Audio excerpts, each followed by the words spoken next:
G.S. Swami, and to the distinguished speaker of this evening, Dr.Sri.Somanath, former chairman of ISRO, with a big round of applause.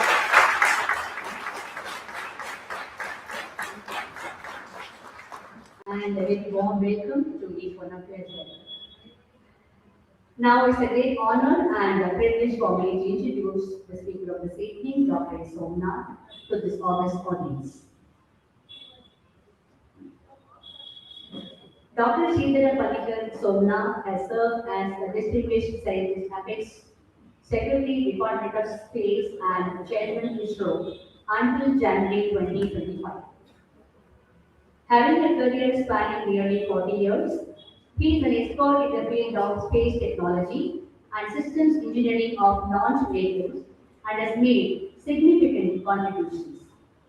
Presently, he serves as Vikram Sarabhai Professor at ISRO, Distinguished Visiting Professor at IISc Bangalore, Chancellor of Chanakya University Bangalore, and an advisor to the State Government of Andhra Pradesh. As Secretary of Department of Science, he had piloted the National Space Policy, engagement of ISRO with private space initiatives and startups in space sector. Under his leadership, Mission Chandrayaan-3 landing near the south pole of the moon was accomplished.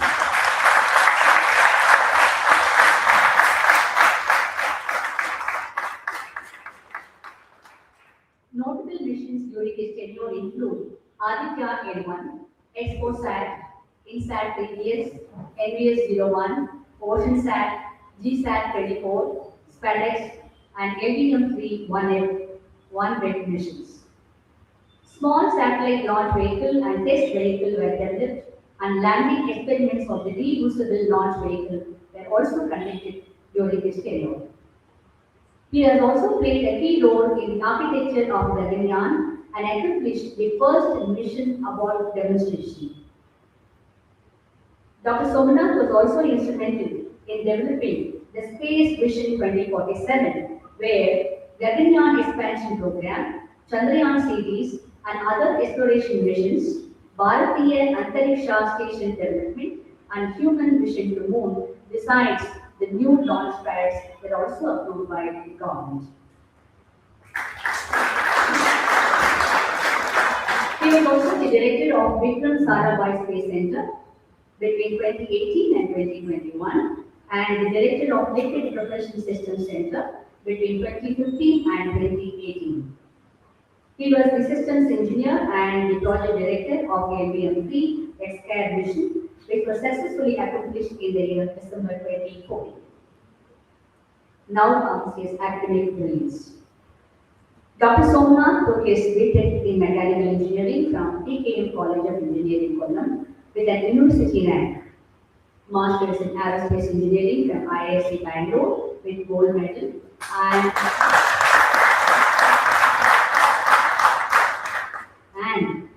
PhD from IIT Madras. He has also been bestowed with honorary doctorates from 18 universities.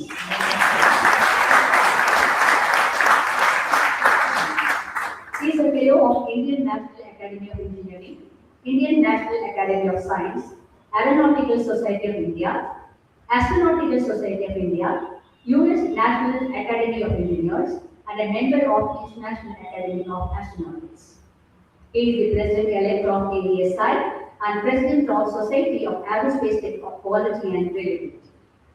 He received the Hall of Fame Award from International Astronautics Federation, one common award from International Academy of Astronautics, National Aeronautics Prize from ADSI, Space Gold Medal from ASI, Distinguished Alumni Award of IISc Bangalore and IIT Madras, Distinguished Fellow Award from IIT Kanpur, Karnataka Rajyotsava Award, and Kerala Prabha and Kerala Sastra Purskar.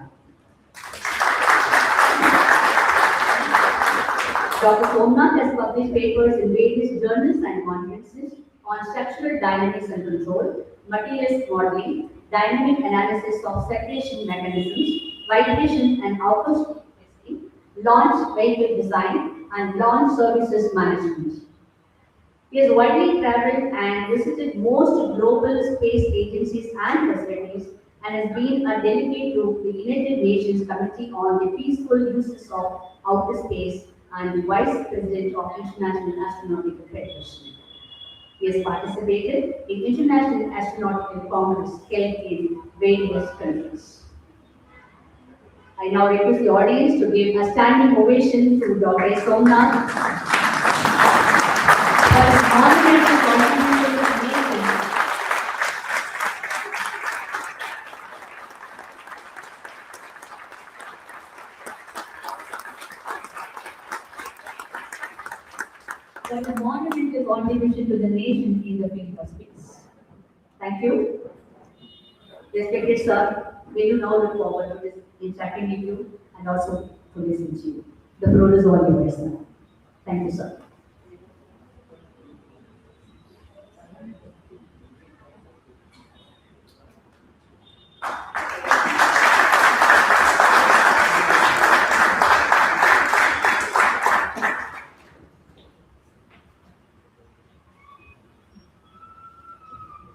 Don't worry, nothing special in the packet for books.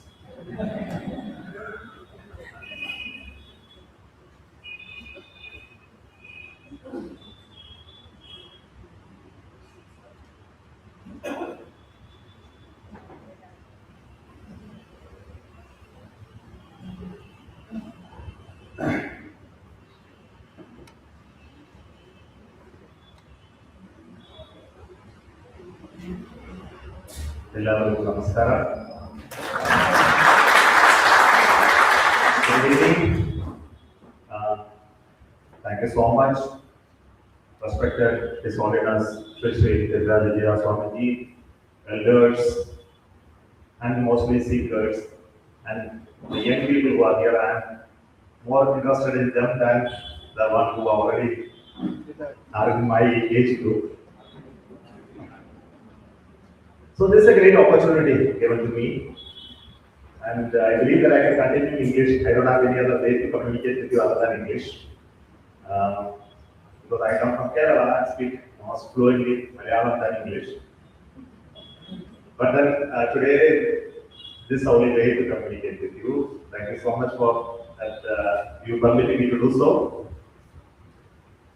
And this has been a long-awaited one. I know that I have been invited by the organizers for many months, and I couldn't give a time slot for coming here and then talk to people primarily because of my engagement today. But I am really happy that I could make it today, and thank you so much for accommodating my time for this interaction. And when I asked what I should speak here, given to me is science and spirituality. Maybe looking at me, they thought that I can speak a little bit of science and a little bit of spirituality. But I can admit you that I am not expert in either of them. But then this is a topic that has been discussed for ages. It's not a new topic. It's a topic that has been in discussion, debate. No, so much of that has come out of it, and it's something nothing new. It is something that you would have read, understood, and this is not going to end here. And this is eternal. It's going to continue forever. And that's the beauty of it, and that's the way the human society is going to evolve. And this is primarily because of the point that we distinguish between these two, science and spirituality. We believe that the path of science is not the path of spirituality. This is a fundamental issue. I think because of that it continues to be debated, discussed years together, and it will continue to be so. And we believe that the whole paths are different. I think, and we somehow that is the way it's being discussed in the society. So my humble attempt here is to find out some common grounds between these two, and then explain that to you based on my experience. And for that, what I have in me is nothing but my experience, and also the books that I read. That's why I brought some books. To know that I am reading books. And also to introduce some of these books to you. And it's very important for us to read, understand, meditate over it, make your own opinion about it. So, what I understood from this is something which I would like to discuss with you. In both these domains,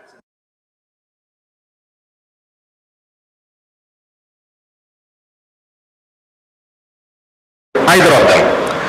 And this is a advance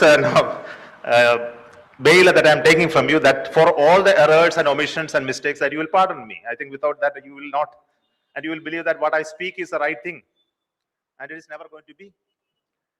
Because I still remember, with all due respect to my mathematics teacher, Paul sir, he used to tell me, your mathematics teacher teach you, but then it is up to you to decide whether you want to take it or not to take it.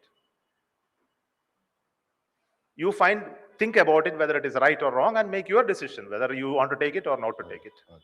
And this was told to me in my 9th standard. I still remember him, and I respect him because of that. Today, we are at a fascinating situation. I think the modern science, the so-called modern science, with its telescopes, that is peeping deeper into the universe and trying to find out what is there deeper into the universe, that we are able to see the past now, and we are able to make measurements about it and then make some conclusions about the origin of the universe. And this is a very, very interesting thing.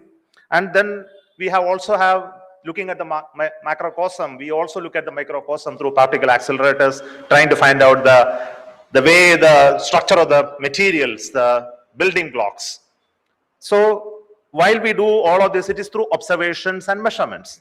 I think this is very, very important.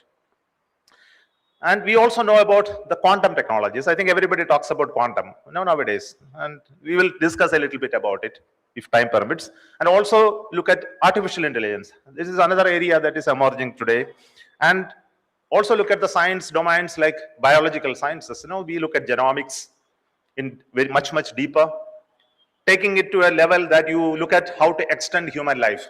Something which we thought that it is impossible for human to do, extending your own lifespan. And science is really serious on it. And they say that in a few years from now, maybe tens of years from now, we should be in a position to extend human life substantially. Science looks at it. Does it violate all those concepts that you earlier had?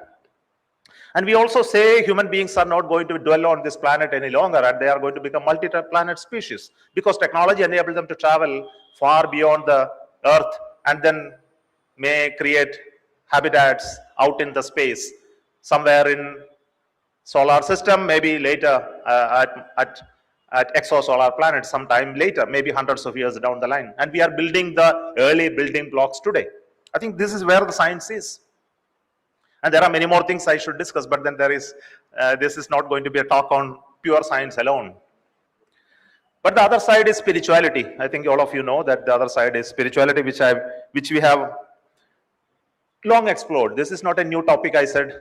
Spirituality is now long explored through observing the inner cosmos. Now we say that we look at the outer cosmos, now looking at the nature of the universe and try to make some measurements and take some conclusions. Whereas spirituality has always been looking at inner, look inside and try to find out. Let me look at it a little differently at later point in time and say why there is no need to differentiate like inner and outer. Those points will come a little later.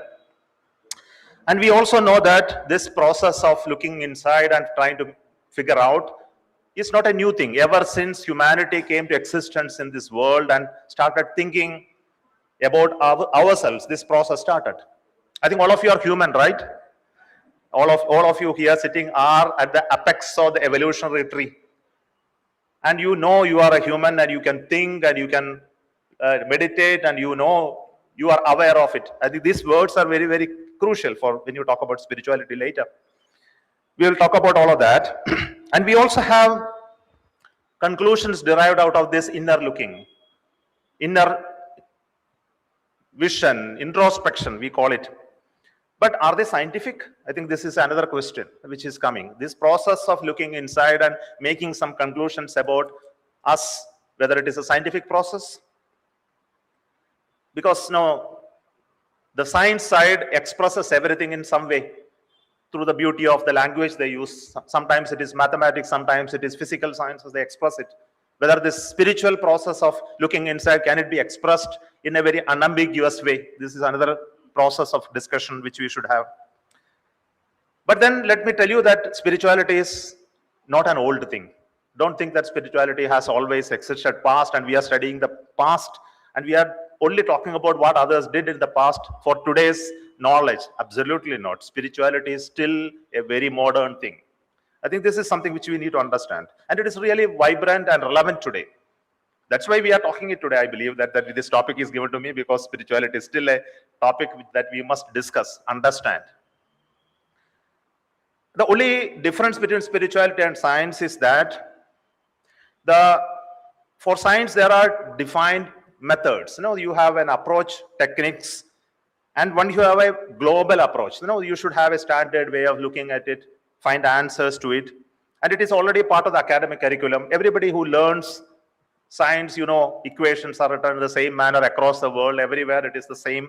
If you solve a problem here in India, if you solve in US, you also get the same answer. It doesn't differ. The processes are well defined. Whereas for spiritual processes, it is more of an individual's experience. No, it is not a collective experience most often. Because of it is no longer a collective experience, it doesn't have a common language. So what you know about spirituality is about the understanding an individual get into a level to talk about it and he expresses it. It doesn't become your own experience. You read it, but it never becomes your experience. And this is a major issue because it has a structure not well defined the way the science has a definition. So this creates a problem for common people that whether science and spirituality are two different things. So this is again an attempt to look at the common ground once again. So as I said, as a speaker today, that I want to take a bail once again, telling you that though I spoke all of this, I'm not an expert in either of them, but my understanding of reading some of these books, which I will introduce you a little later, is something which is very, very profound and it will be useful each one of you, maybe when you go further. What are your central questions in this topic? When we have a talk today like this, what are the fundamental questions as human beings dwelling on this planet, living like this, taking birth, growing, reproducing, living, making a living, and ultimately dying and going away? What are your fundamental questions?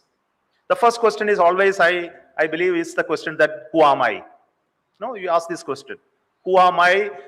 Is a very simplest form of a question, but there are deeper levels of, you can ask that, where from I originate? What is my constituents? The science will ask like that, what am I made of? Material, my soul, that comes a little later. Then the second question is, of course, is what is my purpose? Why did I come here? What is the reason for me to exist here? And this can be put in a scientific perspective, like what are the processes, creativity, your experience, all these are part of the science side of it. The third question is, where am I going? What is my journey? Is there a journey other than the life and death between them? That's a journey, or there is a longer journey existing? This is a third question, all of us should ask like life. What is life? What is its evolution? What is death? And what is consciousness? Consciousness is something which is deeper than what is life is. So for science, similar questions exist, but maybe in little modified. But then for science, the only method is that you need to make measurements, observations, and then understand the whole of this, what you talk about, these three fundamental questions and based on some measurements, and then conclude, this is it. Whereas for spirituality, it is experience of the inner self. There is no other way. Because when we human beings started asking this question, they didn't have the tools that we talk about in the science. Today we have more tools. So I believe that spirituality can be more armed with more tools. So let us look at which are the tools that you can enable to look at spirituality more deeper in a scientific manner than that you had in the past. So let us define once again science and spirituality.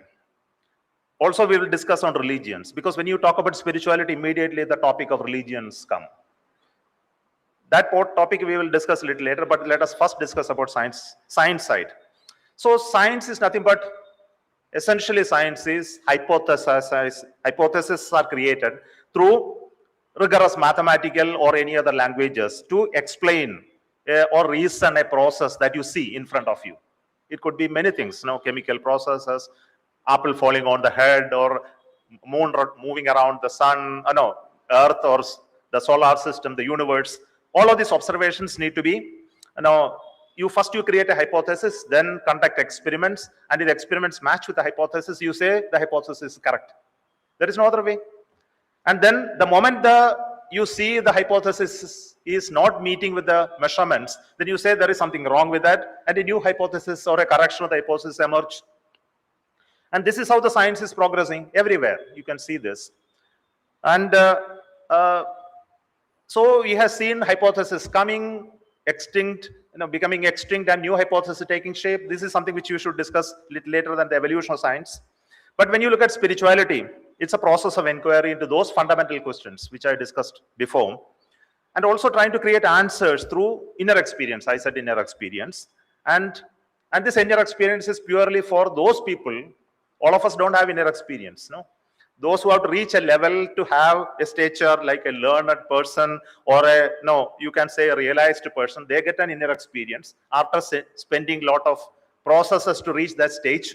And after that, he say, this is my experience of the nature of these questions and answers. And this is the answers for you. You take it, like my Paul sir said, you take it if you want to take it, or you create your own experiences. And this takes time for anyone to generate the similar levels of experiences of those people. It takes sometimes longer periods of time. So in spirituality, the results are always the experience of one soul, not a community's finding. Never it is. And so the problems are that the followers who talk about the spiritual traditions or outcome of these questions, which are answered in various ways, are essentially trusting the person who told it. You need to trust him. The belief system comes in. It is no longer an experience by itself. It is a belief that you, a higher level of person, a person of respect, stature, told this. So hence you need to believe it. That becomes the process. So there is no guarantee that views that told by the person is true, because truth is still hidden from us. It is never in front of us. And this is a huge challenge in spirituality. So you can say this is not universal. The spiritual experiences and the outcome of those inquiries are never universal, and it is not repeatable or reproducible easily. Whereas scientific processes end up in reproducibility, repeatability, wherever it is. If it is not repeatable or reproducible, then you say it is non-scientific. So we create a problem between spirituality and science, that it is non-scientific because it is not repeatable. It is not, for you it may be true, for the other person it is not true, that he has not experienced it. He can always question. So this question extends to many things. It is not just to the inner experience, it is also extending the outer experience, which say the universe, the nature of the universe. And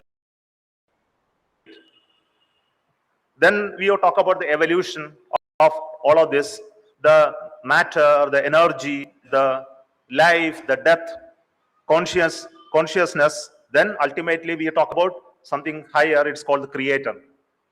The role of the creator comes at that point in time, because you don't find experience to talk about what it is. Similarly, now let me go back and look at some of those great people who spoke about it. It's like Swami Vivekananda. So he said concepts of science and spirituality. He spoke about that science explores the external world through observations and experimentation and reason. Spirituality explores the inner world through introspection, meditation, and realization. Of course, this is a good definition, but then is spirituality looking at only inside? It doesn't, not dealing with the outside world? I believe it is. It is not just limited to the inner world. For finding answers to the outer world, you need to look at inner world to find out some similarity, and then you can explain the outer world as well. So there is, the process is internal, whereas the experience is external. And this can come a little later when you talk about the traditions that we have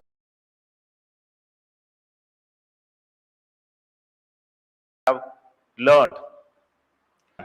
Because I come from a village where far away from Kerala, born in a traditional Hindu family.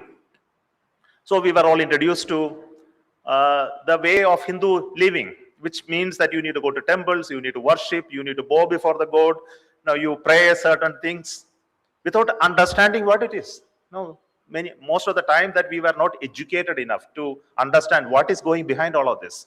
So when I stand in front of a sanctum sanctorium and bow my head, I wonder what I am supposed to do here. I always wonder what I am asked to ask some blessing, what I should pray. This has always been my question. Whether I request for some benevolence, whether I will only show you that I bow before you my reverence, what exactly I should do. This has always been my question. And what exactly is what you are doing there really? Then I was struck with a sudden question that because of the lack of teaching that I received in my younger days, primarily because of the nature of the spiritual traditions of Hinduism, which was not very evident in that time. Whether we are believing in one God, we had thousands of cross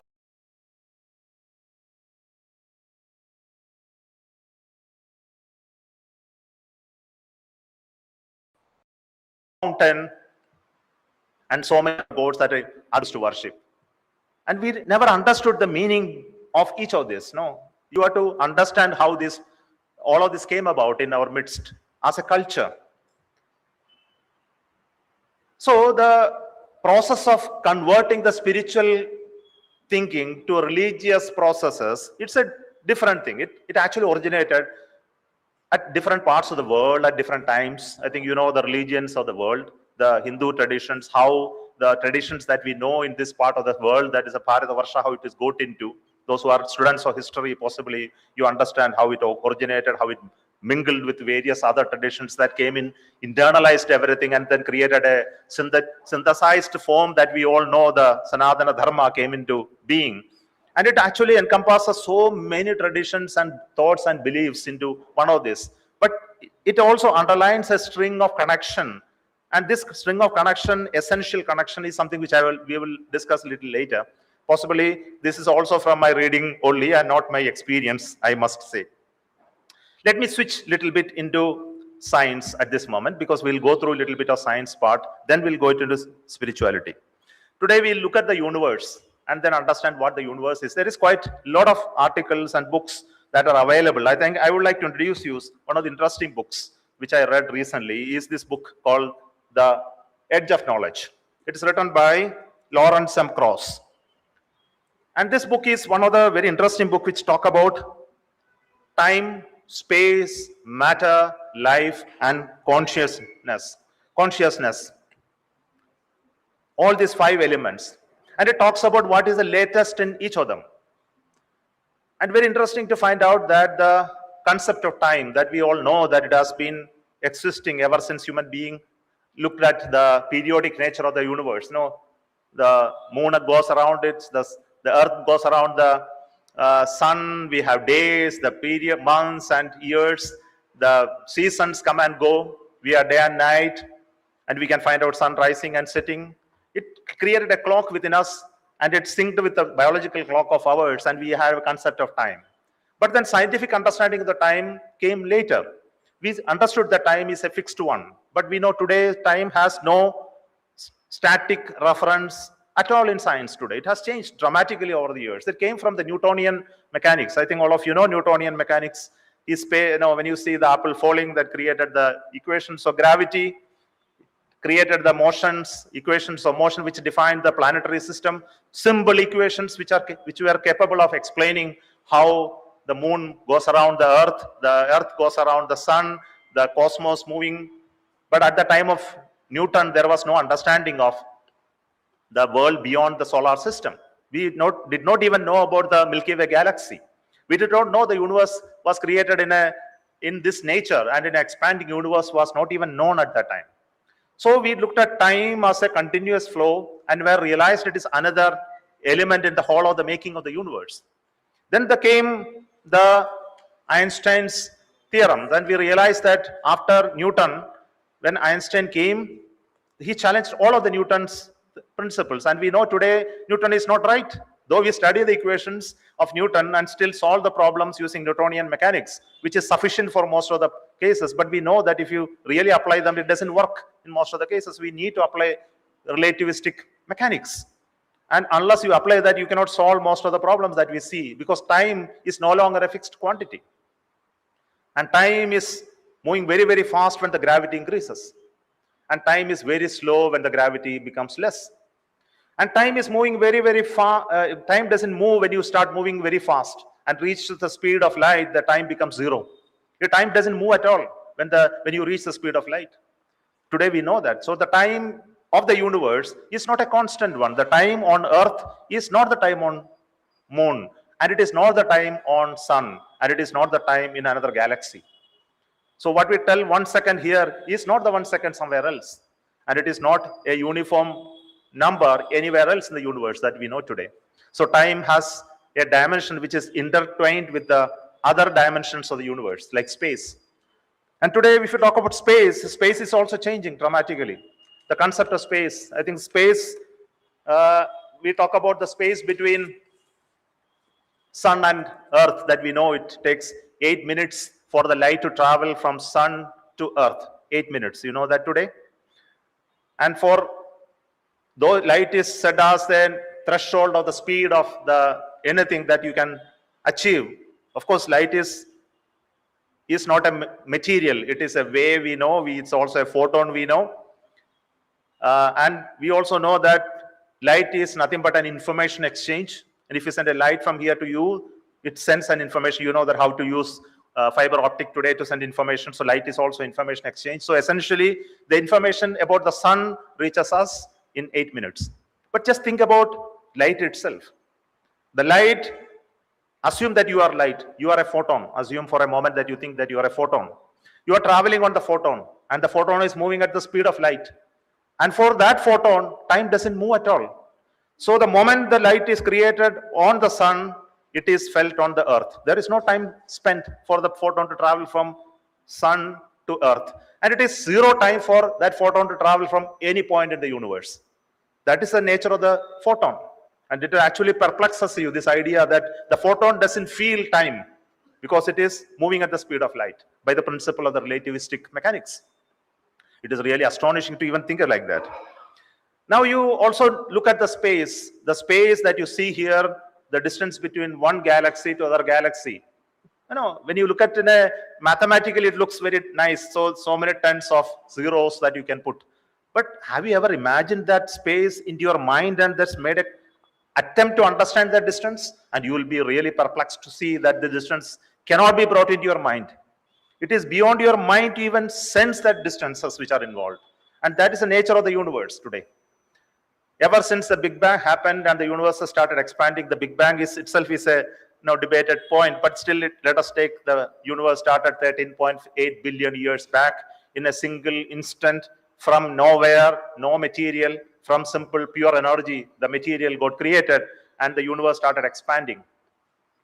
And for that 13.8 billion years back, the universe has been expanding to fill up this space.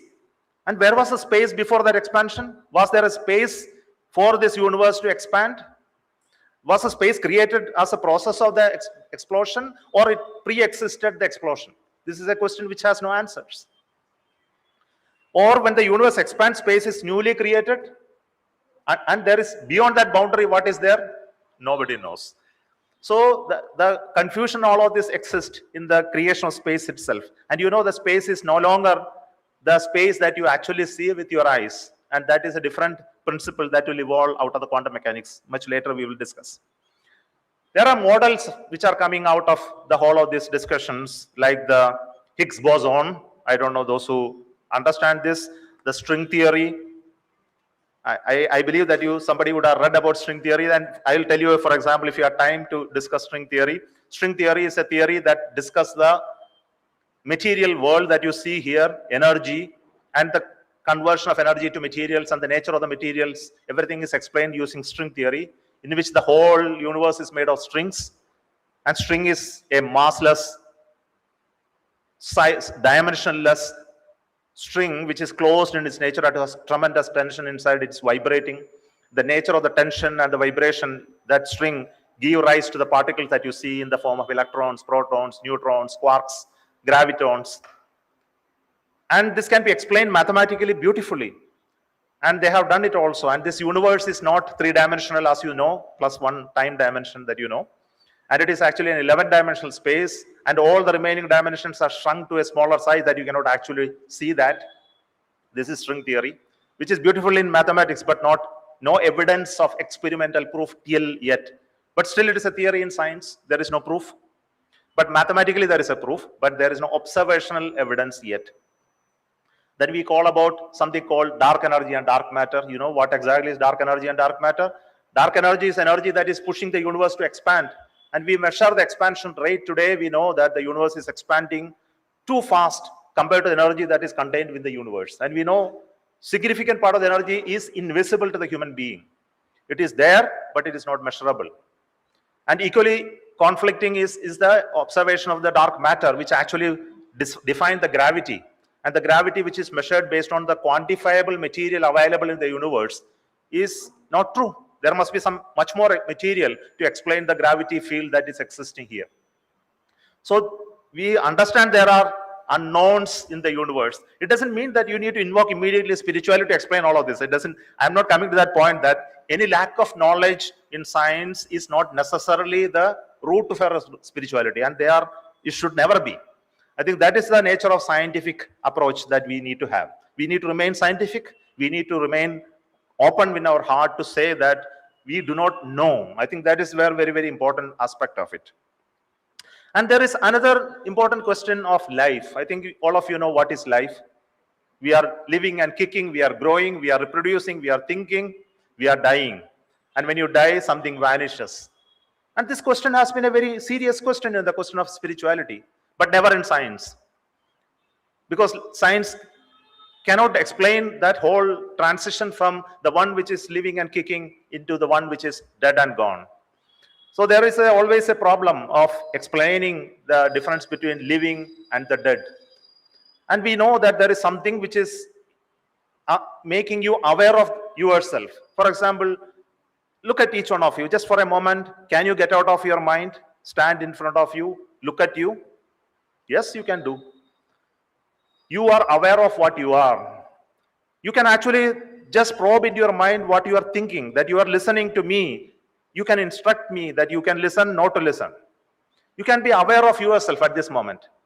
And this is a fantastic capability that all of us have. That you can stand outside of you and observe you. You can command you to do what you want to do. And this is a fantastic strength that you have. Who is doing all of this? And this question has been discussed in spirituality, eternally. Is it not just you, that body and the person that you are, or something else that is capable of understanding all of this? And then looking at you in a manner that is different than what you actually perceive.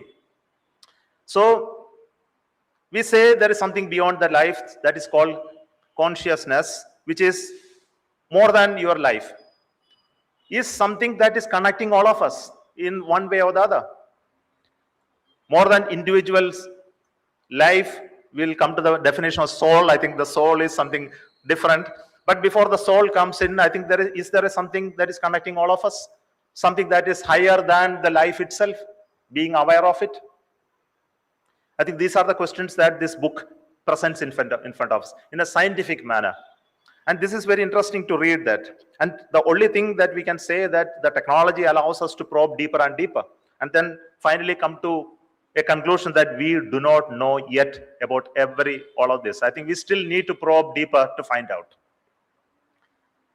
Now, another new thing has come in front of science today is the question of subject and object. Who is actually observing and who is actually seeing? And this comes under the scientific domain in the nature of quantum mechanics. So I will introduce another book, which is a very interesting book. It's called Shiva to Schrodinger. It is written by Dr. Mrityunjay Guha Majumdar. He talks about the scientific aspect of the cosmic secrets, connecting it to the Kashmiri Shaivism, which was there, which is called Trika Shaivism, and connects to the quantum mechanics approaches that are there. I don't say I agree with everything that he has written here, but then I take some points from this to tell before you, especially quantum mechanics. Let us look at quantum mechanics. I don't know how many of you really read about quantum mechanics today, and some of you may be knowing about quantum key distribution, quantum computers, quantum cryptography. Everything possibly you have heard about it, because there are a lot of startup companies working in in Bangalore also. But then quantum mechanics is started not a new topic. It has been there now, maybe in 1930s it started. Scientists like Max Planck, Albert Einstein, Niels Bohr, they were the originators of this approach of quantum. It came because that we realize that energy is not a continuous thing. You know, energy, the light coming from them, is it a continuous thing? Yes. For human mind, it is. For human understanding, the light is a continuous thing, like a water flowing. But when you do deeper and deeper into the water, you will see particles, components, elements. They are not continuous stream, continuous system, but they are packets of energy. And they realize that energy is given out by material in the form of various energy like heat, the light, or electromagnetic waves as packets of energy. So quantized energy packets, this is what is the universe is working with. And then deeper it understood the light is quantized. Light has both wave nature and particle nature. Then we scientists realized that the particles itself has wave nature and particle nature. Even electron, though it has a mass and a material definition, but it also has a wave nature. And this came from the diffraction experiments, the double slit experiment. Possibly you understood this. Double slit experiment showed that electron behave like that, but then every particle behave like that. When every particle behave like that, then we should ask, matter also behave like that. That if you send matter, it is matter, at some time it is a wave, and it can actually interfere and then produce interference pattern. Is it really possible? Nobody has done with matter, but I think they have done with particles of higher order. So you see, the quantum mechanics came at that point in time, but then we also realize there are other levels of quantum mechanics today, because everything we believe the nature behaves in a deterministic way, that once you do something, you get something. But we realize much later that it is not true. Nature doesn't behave in a deterministic way. For every work, there is an outcome. No, the outcome can differ based on the person who is actually looking at the outcome. And this is where the interesting topic comes, that the observer and the observed. And this is a new understanding of quantum mechanics. And it also brings in probabilistic nature of the universe. The universe is never defined in blocks. It is possibilities out of so many possibilities. What you see is a possibility. This puts us in a very conflicting situation. Today we know, today this is the hall that all of us are sitting. What existed here yesterday was a set of possibilities. And what is going to happen tomorrow is yet another set of possibilities. And each of the possibility is going to be created by each one of you, by you, the observer, who is going to define what is going to be the possibility. And this is the outcome of the quantum mechanics. So that means that the reality that you see is not a real. Reality is created by the observer, by the participation observer, and the reality will change when the observer looks at differently. This is very clearly there. And this comes out of the scientific outcome of Schrodinger as well as Heisenberg's uncertainty principle. But then you know that when this was introduced, there was a lot of hesitation for scientific community to understand. Today we also know topics like quantum entanglement and also quantum field theory. Quantum entanglement is an interesting topic. I'll just give you an example of quantum entanglement. Assume there are two particles, they got some way entangled. Let us for a moment that you believe that it is some entanglement has happened. What happens is, and you move these particles far away, one here and one here, and you measure this particle with some instrument and capture some of its nature. Could be mass, its position, its velocity, and the other particle will have the same property. And if this changes, that also changes. There is no communication between them. They got entangled. And if you move these particles millions of kilometers away to the other end of the galaxy, it will still behave like that. And this is called quantum entanglement. And this quantum entanglement is not a dream or anything. It is actually a real, measured, scientific process. Today we use it for techniques like quantum cryptography, quantum computation, and many other techniques. And this is well known. And in fact, in ISRO, we have also developed a quantum entanglement experiment with a single photon and demonstrated that we can actually send signals over quantum pathways in optical to send encrypted signals.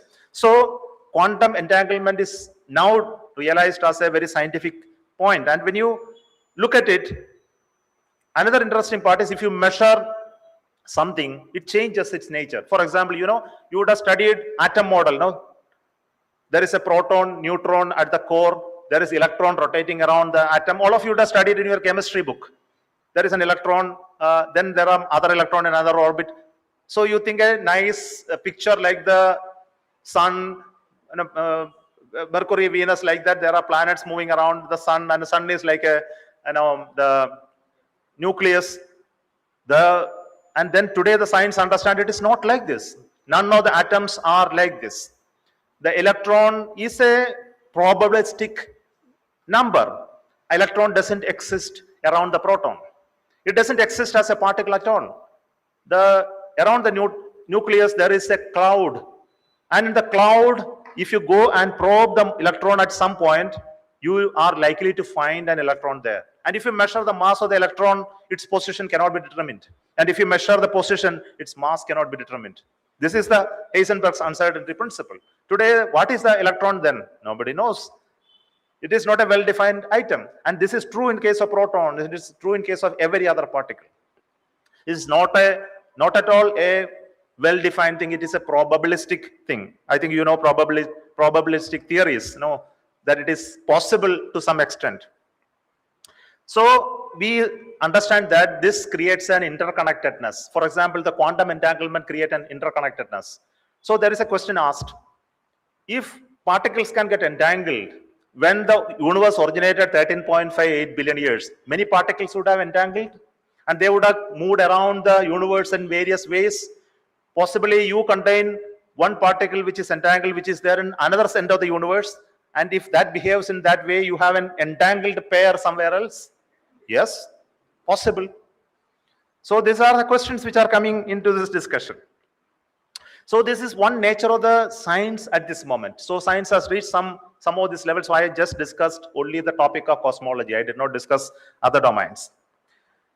Now let us also look at how we will look at spirituality. Now in the context of what I said right now, how do we really discuss spirituality? I think we know that spirituality has been discussed in this continent, in this part of the world, in a very deeper way. Though, once again, take a pardon that I am not an expert in any of those literature that existed in human mind that has ever created, the Vedas.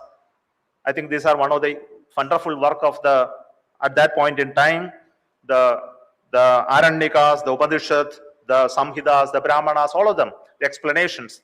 I had a fortune to read one of the book, which is a Malayalam book. This name is Tattvamasi. You know the word Tattvamasi. It is written by a person called Sukumar Azhikode. And he is one of the most well-known orator, speaker, who discussed this topic in great detail. And this is a simple book, would have published maybe how many volumes would have been published in the history of its publication, nobody knows. And he has studied this over at least 40 years of work and then condensed it into this book, talking about those Vedas and Upanishad, and brought out what is essence of it into this book. And today what the world knows, it is one of the finest works of the human mind in trying to figure out what exactly is the nature of the cosmos. I think that at that point in time there were no tools, put a tool to look at what exactly are there out there. But then within the introspective mind, they figured out the nature of all those three questions which I asked. And this is answered in some substantial way. So let us look at those questions and how they were answered. Possibly you can agree with them, you can disagree with them, you need to make it your own experience, I said.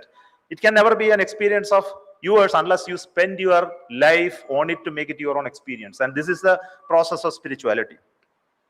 There are many Vedanta schools. I think Swamiji, with your blessing, let me speak about that, is to talk about the Advaita Vedanta. I think Advaita started by the Shankara, lived in the time of 788 to 820. My time? Okay. So what it actually talked about is Advaita, that there is no two, there is only one. What is that one? The Brahman and you. There is no difference between one and the same. You are nothing but the reflection of that in you. And what you have is a wheel that is covering you, and you do not realize that you are the one which is the omnipresent and omnipotent and the one which is Brahman. And your whole effort in the life is to remove the wheel through the processes of various processes and to understand who you are at some point in time, and then merge with the Brahman at some point, which is our salvation, the moksha. So this is the process that you described. The answers for all those three questions are clearly there by simple concept like this. The Brahman, the you being the reflection of it, and your purpose is defined. And this purpose is traveling through the journey of the life and then realizing who you are. That becomes your journey, that becomes your purpose. Then came, what is the process to realize it? The process was also defined. Its process is detachment. To understand creating purity within us, renunciation, and through finally dissolving in Brahman. So only through the process of purification of self that you are able to reach there. Otherwise you go through lives and lives. So same has been told in many Upanishad in different ways. For example, Prajnana Maham. I think this is, I am the Brahma. It is called Aitareya Upanishad, talked about it. Tattvamasi is there in Kaivalya Upanishad. Aham Brahmasmi. That's there, part of the Yajurveda. Similarly, Soham is there in Ishavasya. So all of them talk about that you are the one. There is no difference between you and the God. And you are the God. The so-called God. We use God in a very simplistic way. Don't confuse with me when you speak about God. And for us, the God never existed. For us, it was only Brahman, which is not the one which is up there and watching us. It is ever pervading, a stream or an energy that is flowing throughout that. It is so in the case of Chinese traditions. There is another tradition in China. They say Tao, which actually flows. It existed prior to that. They say the same language that was there in Advaita is spoken about in Chinese, spiritual traditions. But later, the Vishishta Advaita came, which was slightly different. You said that the entire thing is Maya. That is told in Advaita. Advaita says what you see in physical reality around you is nothing but Maya. It is not real. And it is your own making. But then Vishishta Advaita, when it came, the concept of Maya was not agreed. That it said that what you see is real. You don't say it is all Maya. Do not detach yourself in that process. So we introduced the Brahman, the Jiva, and the Jagat. So Jiva and Jagat were two forms existed. So the immovable things or the hard, the material that you see are not different from the Jiva. It is different manifestation. This also a manifestation. The one which is life and kicking is also a manifestation. And there is Brahman. And so you are able to go through this confusion of moksha, confusion of Maya was not present at that time. So you can go through the journey in the same way by looking at the souls in different ways. Some of the souls, it categorized in the Vishishta Advaita in the form of Nitya souls, that is ever pervading and permanently there with the Brahman. The one which is already Mukta, which is detached and is already free souls, and the one which is Betha, which is still entwined in the life and is still going through the process of evolution to reach the moksha state at some point in time. So it defined all these different types of souls. Then came the teaching of the Dvaita, where it doesn't agree with again Maya, but then talked about the Chittams, the souls, the Jivas. Then also talked about the similar constituents, but then it actually did differentiate in terms of attributes. For souls, there are certain attributes. Objects, there were attributes. So we say Vishesha. Each of them has different Visheshas, different nature. And they started defining. So then the Dvaita said, introduced a concept called Paramatma. Again, the Brahman. And the whole universe is sitting inside the Paramatma. And Jiva, which you say the souls are nothing but the Pradibimba, so the reflections of the Paramatma. So the moksha, as you said earlier, moksha is a process that you go through to finally yourself with the Brahman. But this is again predetermined. The path becomes predetermined in Dvaita. But you do not get dissolved in the Brahma. You become liberated, but you be near Brahman as an individual soul. So every soul has an identity in the Dvaita philosophy.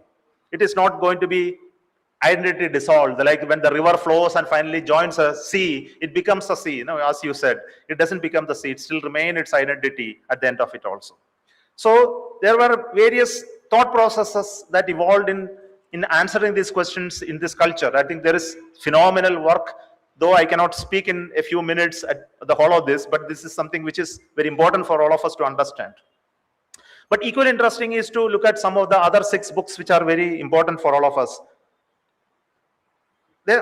This book I am not going to explain. This is a book written by Convergence of Modern Science and Vedic Spirituality. This is written by Radhakrishna Panikar. He gifted me this book. I have read through this, but I have a lot of different opinions, so that I am not going to discuss this book at this moment. But then let me discuss something else, which is very important. Just look at 6 important books that has talked about this spiritual traditions. One of them is Ashtavakra Gita. And how many of you know about Ashtavakra? Many of you. Because when Ashtavakra was a Brahmin boy who had deformities. And when he walked into Janaka's place, and people laughed at him. And then in return, he laughed, looking at them. And Janaka asked him, why you are there? I can understand why they are laughing, but why you are laughing? Then he said, because I am only looking at the people that you are in your court, the cobblers and low-grade people that you are assembled in your court. They do not know how to see what is inside. And he introduced the concept of that what you see is not the body, that what is inside, which is more pure and shining and bright. So it looks at that concept that you are not the one which you see here. You are something higher. You are the Paramatma. You are the Brahman. And you look at that, and Janaka understood. And this is one of the interesting books that talks about the spiritual way of that we have developed here. Similarly, there is another interesting book is called Vijnana Bhairava Tantra, which is actually based on Shaivism, which actually originated in the Kashmir Shaivism, where the yoga is brought in. The yogi, the Adi Yogi, the Shiva came and then gave 112 meditations to actually realize the process of enabling one to understand that deeper spiritual element. I think that process has been initiated in the Vijnana Bhairava Tantra. And another which is more common is the Yoga Sutra by the Patanjali, which talks about the current yogic techniques, which looks at what are the nature of the people, the classifications. The yoga chitta vritti nirodha is essentially the yoga, you controlling your mind more than your body. And how do you really become still to understand the world? Stilling your mind and then realizing the true potential is what is told in that. Similarly, another book is the Shiva Sutra by Vasugupta. Again, it's from the Kashmir area, which again brings in 72 sutras, talks about self-consciousness and also specifies the non-dual nature. It's again, all of these are taken from the Vedas. Essentially, the Veda teachings are coming into the form of these books. Similarly, the Kathopanishad, which is again the Nachiketa, which he asked the 3 boons from the Mrityu. Now, it talks about the secret of the death, what happens post your death. And Mrityu says, I can't answer this question. And this is something very phenomenal in a book. So it says that there are 2 paths for everyone to take, the path of the pleasure and the path of the joy. And the one who leads the path of the pleasure will never ever reach the ultimate salvation, the one which actually goes to the path of joy. So there is a subtle difference between the pleasure and the joy. I think you understand that. And for every action that you actually do with great joy, that you find the path which is the right path. And finally, the Bhagavad Gita. And this is the essence of all that you know about our spiritual traditions, which talks about, essentially, I believe that Bhagavad Gita is something which actually showed what is the nature of the reality, explains to a novice like Arjuna and make him prepare for action. And the Karma Yoga becomes an essential highlight of the Bhagavad Gita. And the essence here in the Karma Yoga, as you know, is detachment to the results of the action. That you do not look at the fruits of your work. And this gives us the nature of the reality. I think the nature of the reality which is described in the scientific tradition has been looked at in the spiritual tradition in a different manner, because they had no tools to explain all of this at that point in time. But then if you really look at the elements of the observe and the observed were brought in many of the spiritual traditions, the Kshetra and the Kshetrajna. The one which is actually looking at it, then one who is aware about it. I think these concepts were very clearly brought in, and the reality that is manifested in front of you is a result of the role that you play as a Kshetra or the Kshetrajna, has been very, very beautifully brought out. So essentially I say the science describes how the universe behaves, whereas the spirituality asks what the universe fundamentally is.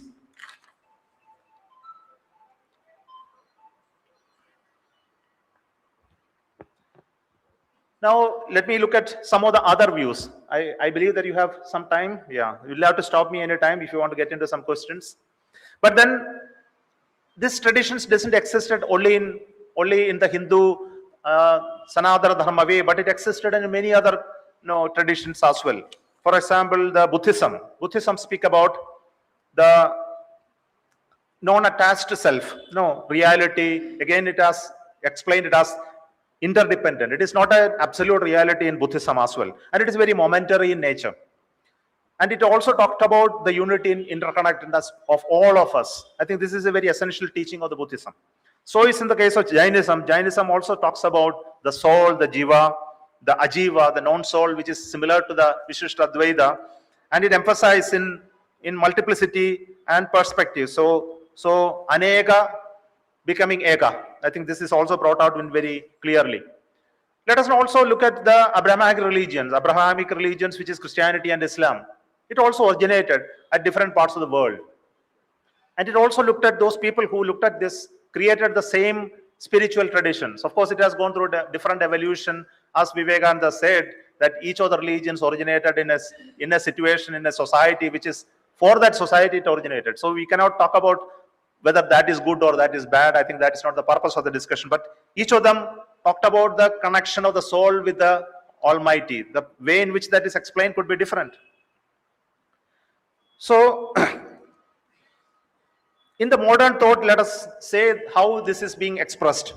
For example, I don't know how many of you have read the book called the Tao of Physics.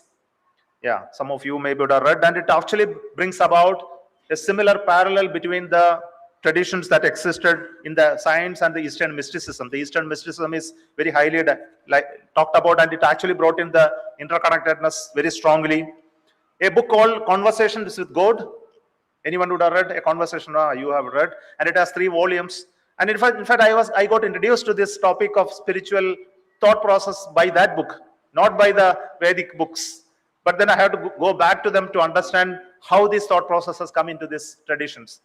Conversations with God has 3 volumes. It actually talks about essentially the God and you. The God means not the one which is the person, but everything around you. The question of right and wrong, the question of communication with God, and the question asked is whether God communicates with you, yes or no. It says yes, and you need to still your mind to understand whether there is a communication from the Almighty, the Brahman, to you, and it will appear in many ways, and whether you are subtle enough to understand and then look at it and then understand it. This is a question which is discussed in this. It talks about right and wrong. It look at about that the God is not differentiating between what is right and what is wrong. It is actually you manifest what the result of your karma. And this is again beautifully brought out in the book, The Conversations with God. Similarly, there are so many other books. I think it is very interesting to talk about many of this. Similarly, now let me conclude towards this last phase of the talk is to talk about the questions once again, like the question of who am I? So, the scientific answer is that you are a biological organism, collection of DNA, neural networks, etc., etc. But there are spiritual answer is, that you are not the body or the mind, you are pure awareness.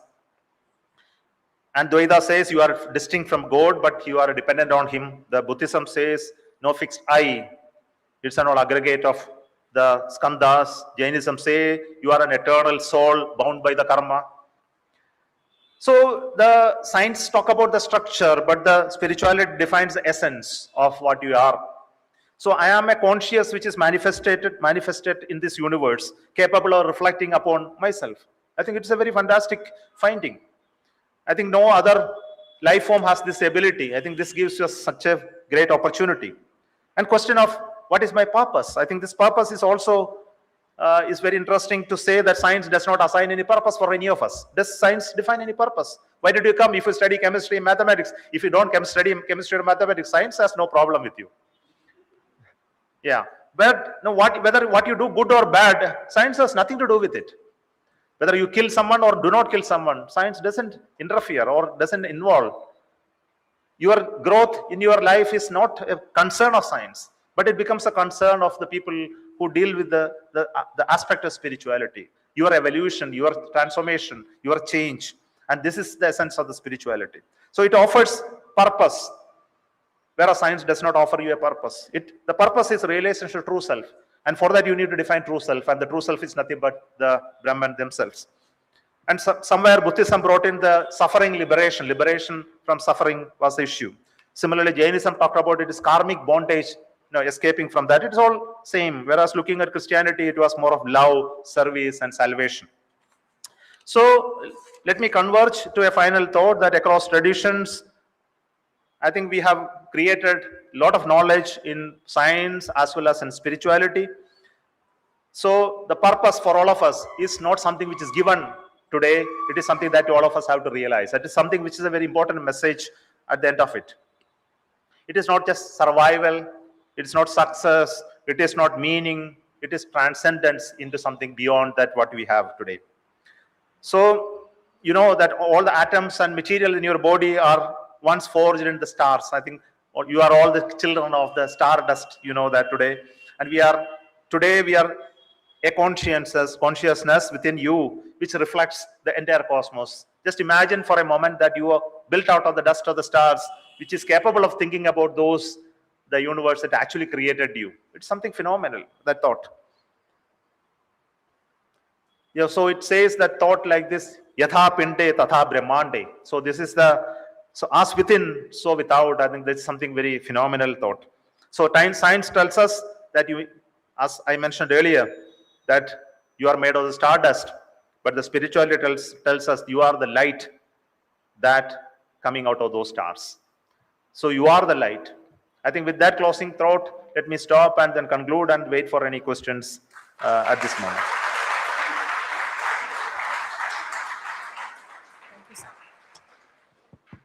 Thank you, sir. Now the floor is open for questions.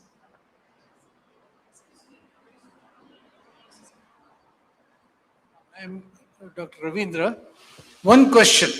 All this, how did this understanding help you in your role in ISRO, space? Because what is important is that youngsters who are here should understand why it is important to know that and this. Let me tell you that the role that I play in ISRO is my karma yoga.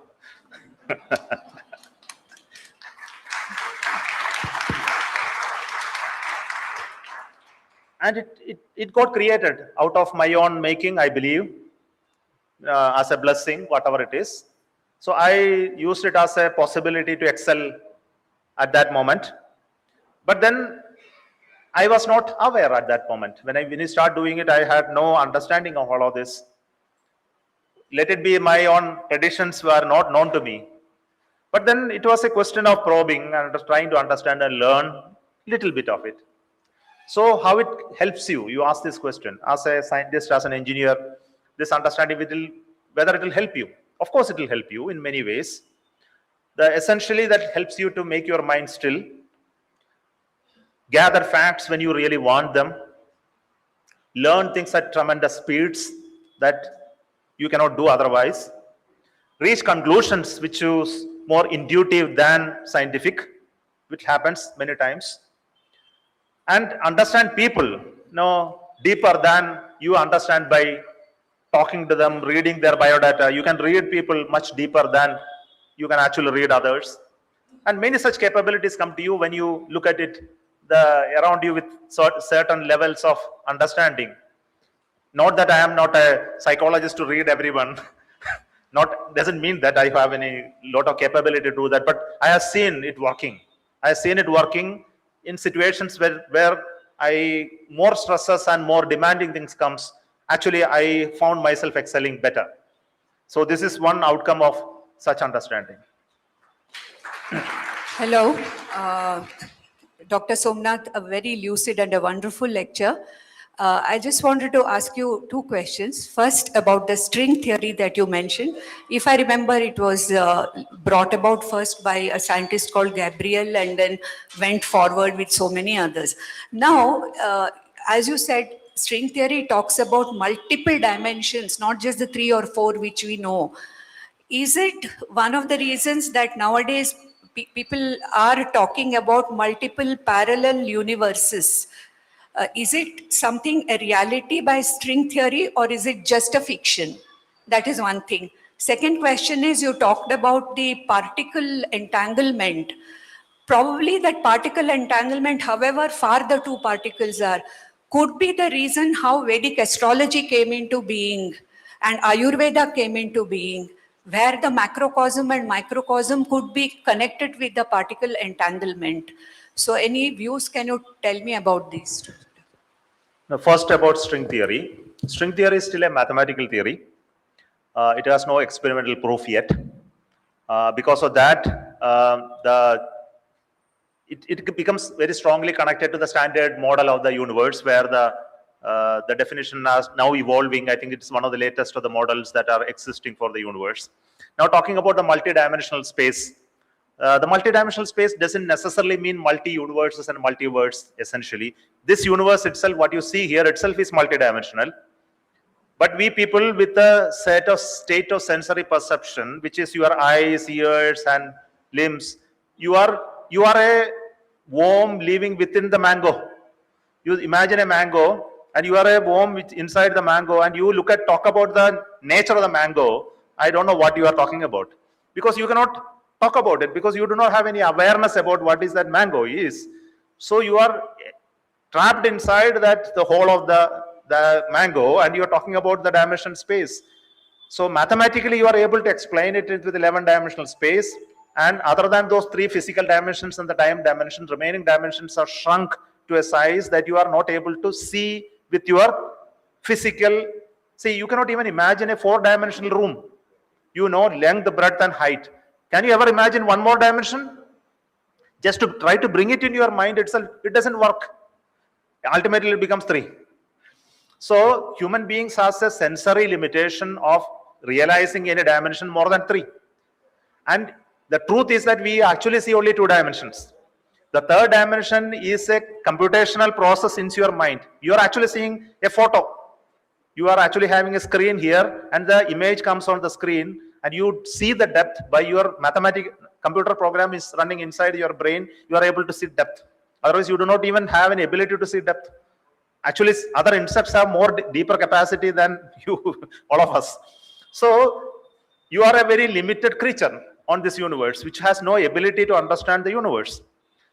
Knowing very well that, let us also talk about the multiverse. The multiverse is also a theoretical possibility, which is already explained in some of this quantum field theory. The quantum field theory talks about, I did not explain, that it talks about the whole universe is a field. It is not material.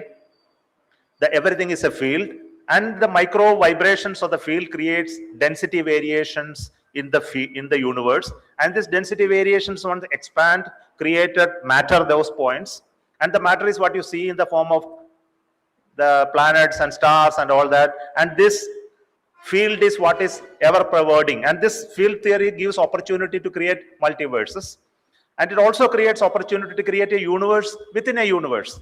That means in this universe, another Big Bang can happen, and another universe can emerge, and multiple universes can emerge. So concepts of multiverse exist mathematically, observationally, no. Now the other question that you talked about is entanglement. No, let me tell you that we do not, this is non-scientific approach.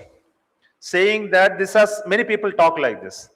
Yes, in tradition there is something, Ayurveda and quantum are connected. I have not seen any proof of that. So let us tell that I do not understand. One of the important quality all of us should have is to say that I do not understand. We must have an ability to ask questions. And our tradition has always been asking questions, debating, discussing, challenging, and finding reasons for why that should be so. So I believe that is the way of scientific way, and our dharma has always been scientific because we always question. We never believe. So one of the nature of our spirituality is non-belief. Is to, and we try to realize, we try to search, we try to create experience for ourselves. The whole process of spirituality is nothing but creating an experience for oneself and not to believe. And my pulsar is so important for me because you do not believe that I stole by my pulsar, you need to experience it yourself.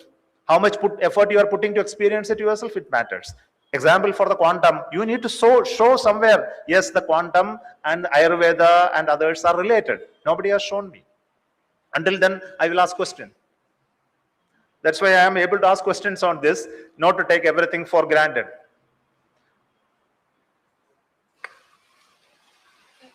Good evening, Doctor. You mentioned that when Newton was studying time and gravity, they didn't even know the existence of Milky Way, and time is different in different space regions, right? But centuries before that, our rishis and gurus had known that, like, for example, a minute or even a second in the world of gods is equal to like multiple years here. So why wasn't that taken into consideration or studied? I fully agree with you. There are so much of talk about all of this in the our traditions and books, but nobody understands it today. I think I agree with you. For example, the Manu's life, the Brahma's life, the Shiva, each one is different. I don't have going into the details. As you said, the times are different for different ones. The concept of gravity existed. The concept of speed, of the size of the universe, that it is unfathomably big, even that idea was existing. Just even that idea is phenomenally advanced. Just to say the universe is immeasurably large, to say someone to say, I don't know what type of understanding that we need to have. It was not even known to many of the generations of the people in the world, except for us. It is true. But then what happened to us that we did not work on it to create at some point in time? We lost it some point in time. We need to be aware of it. This is a different talk, not the first part of the talk. The talk which I am now giving is to young people to be aware of how such a great knowledge society lost itself. It is another big important part of our tradition to be aware of how you lost, how you did not work on it, and how did not expand knowledge on it. It doesn't mean that that knowledge was higher than the today. No. The knowledge at that time existed based on some people's internal experience. It did not become everybody's experience, I said. It becomes science, it becomes useful for people only when it becomes everybody's experience. Let me ask you one interesting question. This is a different question. Is the life today better than the life existed 100 years back? Are we living in a better society than the society existed 100 years back? Yes or no? No. You can't say. Okay.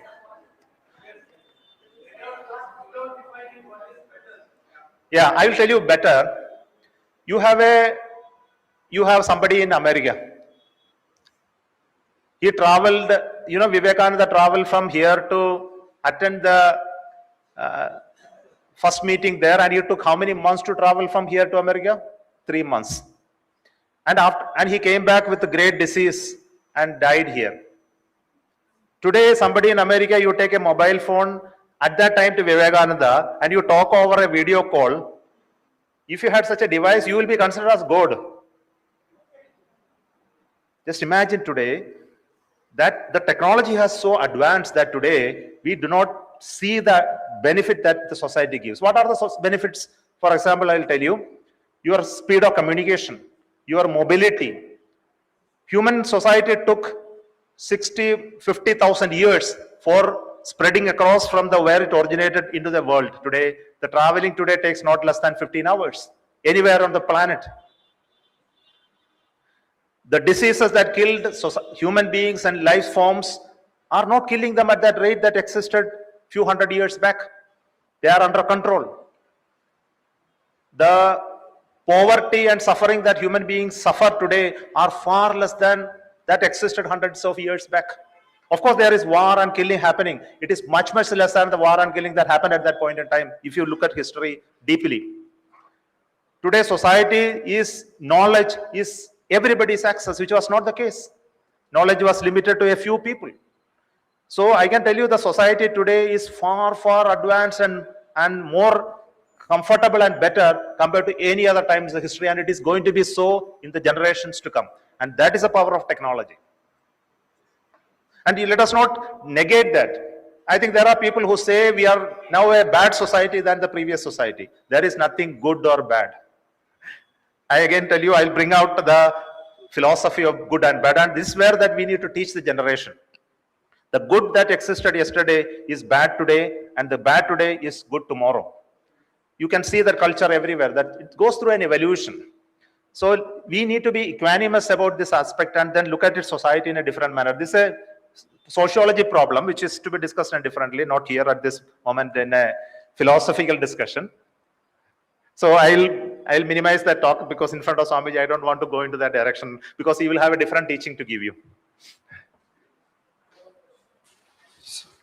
So good evening. Sir, I have 3 questions for you. First question is, between science and spirituality, which helped you during your most difficult times?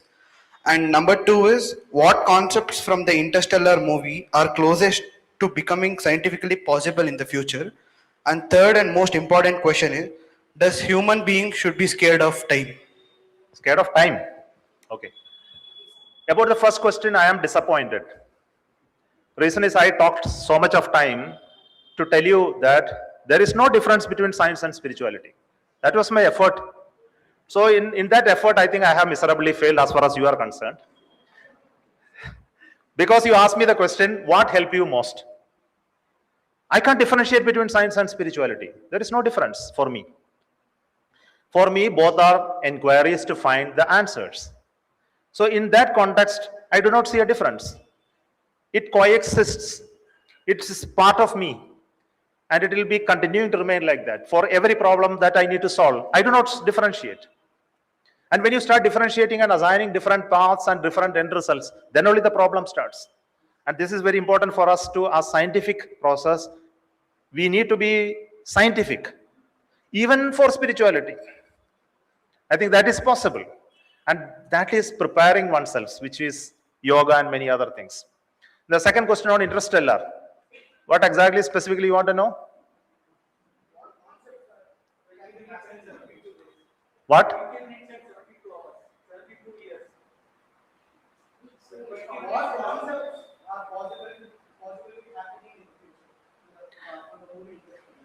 See, if I was a person who is able to predict future, I won't be standing here.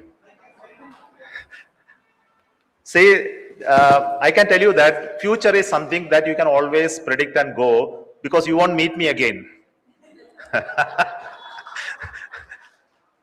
But then it is so challenging and prophecy has to be there to predict the future. But I can tell you some future which could be interesting to you, that the human will live forever. And human will evolve. See, today we have reached an evolutionary level at some point in time. No? We know that we all originated from the single cell organisms and got evolved to reach this stature of human mind. And human mind has got evolved over years to reach this stature, to look at ourselves and ask these questions. And do you think that human being remain like this for another, if you live here for another millennia or even more, our minds will become much more powerful. We will find out new ways to ask these questions once again and you will become closer to the Brahman. The whole purpose of the living organism is to evolve, to become the one which is the one who created. I believe so. I think so. And it is very clearly shown in the evolutionary tree. And we are going to evolve. After maybe 1 lakh years later, we will not even distinguish human beings. We will create more capacity in us to possibly sit idle and live forever. We will communicate without even speaking a word. We will have energy without even eating a food. We will move things by our thought. We will travel across the continents without physically moving. And we will do wonderful things without ever moving our fingers. Is it possible? It is possible. I think this is the way human will evolve, and you will find it impossible to distinguish. With today's thought process, it is very difficult to even see that possibility. And this could be through technology. It could be through non-technology, biological evolution. But today, the biological evolution is accelerated by the technology. And today, we are armed with the technology to faster the evolution. The evolution was a slow process. And today, the evolution is made extremely faster. And because you live only 100 years, you do not actually see that. But if you can somebody from outside and look at it, you can see the evolution is so fast. And I am very sure about it. In few thousands of years later, you will not be even to distinguish human beings from the nature of human beings that we are today. Is that a prophecy? Okay, the last question. So we have a couple of questions from one of the Sishyas in United Kingdom. He is Mr. Ritwik. The first question is, as someone who has led India's most complex space missions, you would have seen the power of science and the limits of human control very closely. In moments where everything depends on precision, teamwork, and years of preparation, the final outcome still carries uncertainty. How has this experience shaped your own understanding of spirituality in scientific pursuits? Uncertainty. Uncertainty is an essential part of what I discuss scientific, because the whole reality is probabilistic. So is the case with science. So is the case anything that you do. The results are not defined. What is defined is what you do. So you need to concentrate on what you are doing, not to worry about what is going to happen. What is going to happen is defined by your doing. So I have slowly, not that fully, developed a detachment. I don't know, say I'm not a detached person. It is too much to say that. But I am trying to develop that faculty by creating the detachment. Not to worry about the success or failure of that what you do. But then you should do it very well. You should do with all your might that you have in hand, all the power that you have within you, and with the people that are around you. That's all what you need to do. Okay. The second question is, in your own journey, are there any particular text, specific practice, ritual, or habit that have shaped you the most? And how have these helped you as a scientist and as a leader? Somehow this is a difficult question for me. I have looked at rituals and I have not found great answers. I have been observing rituals like pujas, homas, tapas, renunciation, going and doing certain kriyas. I think these are defined in our text. But then I am yet to learn and understand what exactly it gives you. Books talks about it. For example, you conduct a Soma yaga, you get certain things. I have participated in some of these yagas and blessings, but I have not got an experience myself. I know people talk about it, but I am still looking at it. I am not saying that I do not understand it. So even when I do some puja or worship, I do it with a different thought process. It's not that I cannot do anything mechanically. This is very difficult for me because I ask this question to myself, why I am doing this? If I bow before someone, I make my mind to bow first, deeper than my physical body bows. It is true. No, it is the mind that is working, not the body. So I move away from physical mode of spiritual process and more move internally. So I am non-ritualistic in that sense. If you agree with me, many of you may disagree with me. So I would like to work on my mind. Possibly I am wrong. If I am corrected sometime later by the blessing, I may get corrected.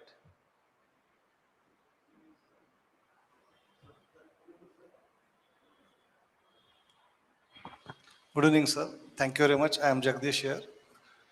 I have got so many questions, but you answered everything. Is it?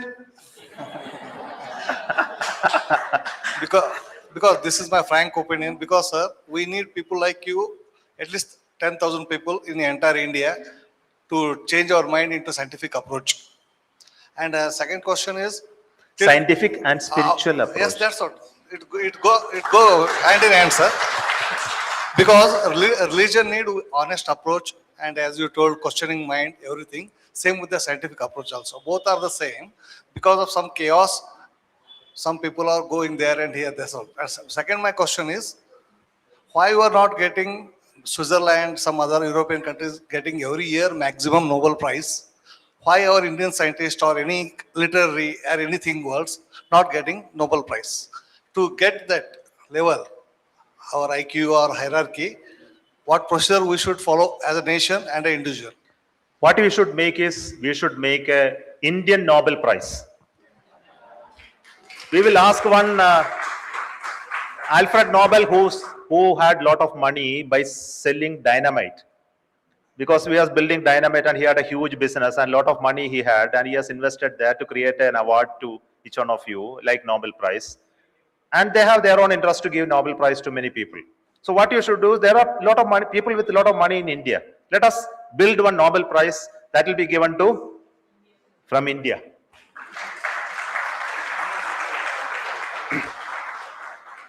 That will solve the problem. I think there were so many eligible people who did not get.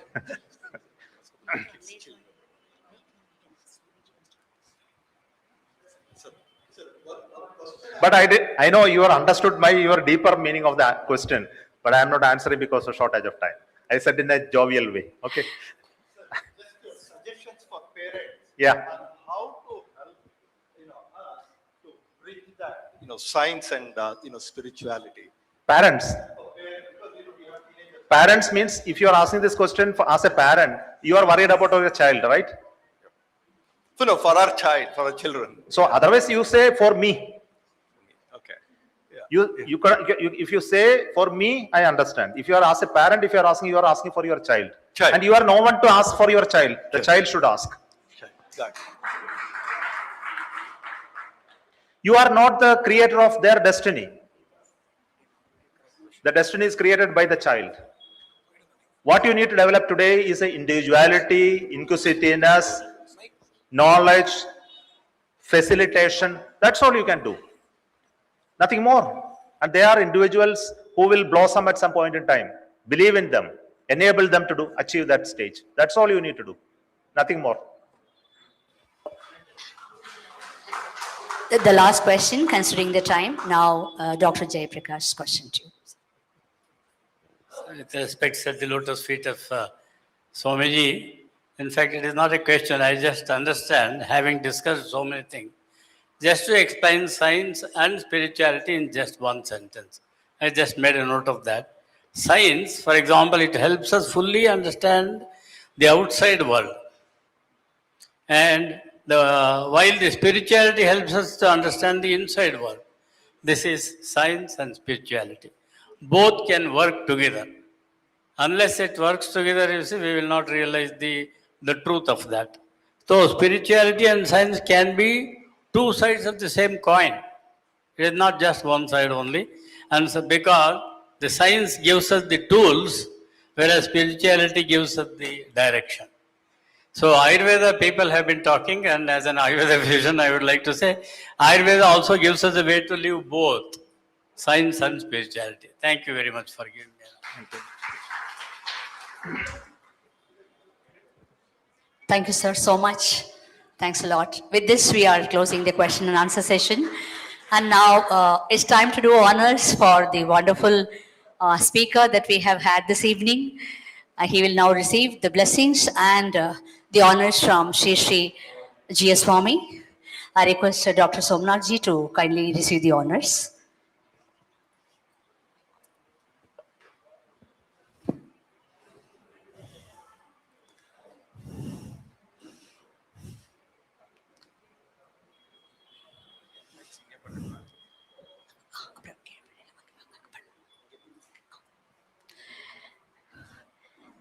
Thank you, sir, so much. We are honored to honor you. Thanks for the wonderful evening.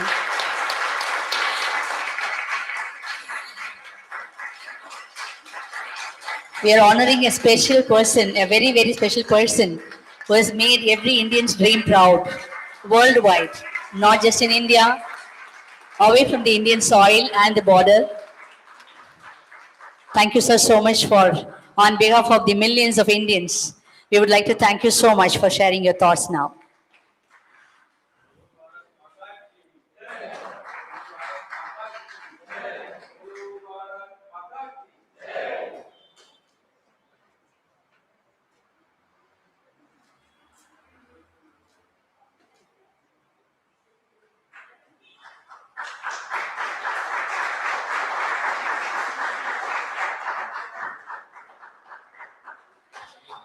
I now request Mr. Sheshadri to propose vote of thanks.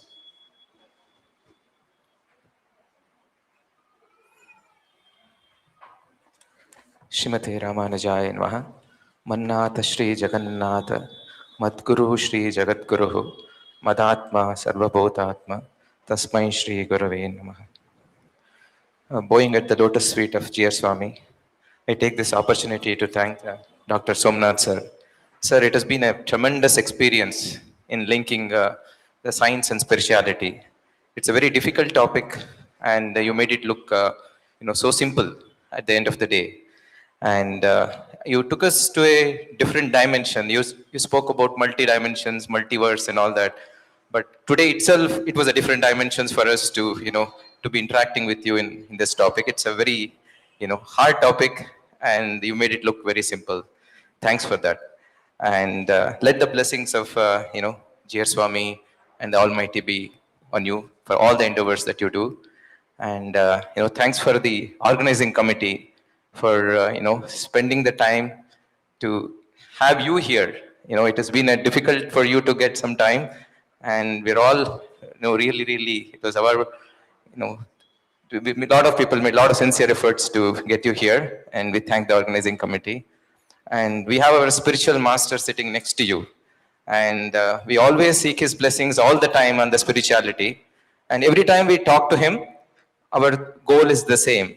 He also believes that science and spirituality always go hand in hand. And there is no doubt about it. And we all believe that if you are spiritual, you need to be scientific. And there is no two sides to that. And spirituality, if you ever, it actually comes from the Latin root word called spiritus. And the spiritus has different meanings for different people. And it gets used in different context. But you conveyed it in, if I summarize this, the spiritus is mind, soul, and strength. All three actually means the same thing. Mind, soul, and strength is spiritus, the other meaning of that. And there's another dimensions to that is breath. So and through the breath, we ultimately reach God consciousness. And that is the introspection that we can draw today with your talk. And it has been really a great experience. As Mama Mami said, that we have two different achievers here, right? One is our own G.R. Swami, who's been a sincere, we have taken us to a different spiritual path, and we have a technology giant sitting in front of us who's so humble. I mean, somebody looking at him, we don't even realize, his kind of accomplishments that he has. And you make Bharat proud. And sir, one of my dream is to see Bharat in the satellites launches that we see. We always see NASA, and Starlink. So, I would like to see one day that we have Bharat, which world sees Bharat on the satellite launches, which takes us, to the universe. Thank you, sir. Thanks for your time.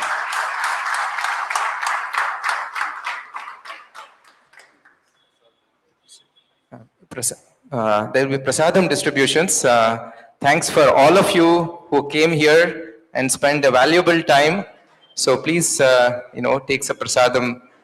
Thank you very much. Srimate Ramanujaya Namaha.